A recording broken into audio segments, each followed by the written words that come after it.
Do you not get it?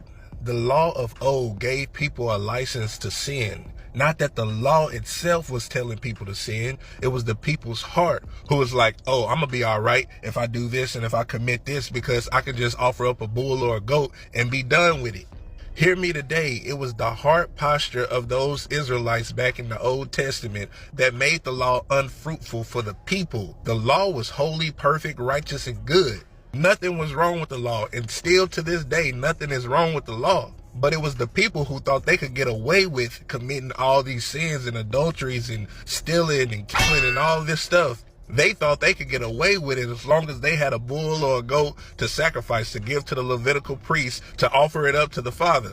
That's why the old law had to be renewed, not in the sense of being done away with, but being brought to us in a different way, really in an individual way. Now it's not for the whole camp having to sacrifice bulls and goats for the whole lot of people. Now it's for the individual to unalive daily, to live every day as a living sacrifice before the Father. So please hear me today and don't run away from these words. The way that Christ brought, the law that Christ brought is much harder to do, because now you have to prove your love to the Father on an individual level. Now it is not about sacrificing bulls and goats. Now it's about heart. Now it's about having the laws written on your heart and proving that you love the Father, instead of thinking you can get away with what you're doing behind closed doors with bulls and goats sacrificing. No, that's done. It's over with. No, now it's not about forcing people to keep the law. Now it's about you showing you love the Father by keeping the law. Now it's about showing love to those who keep the law and showing love to those who don't keep the law. Why?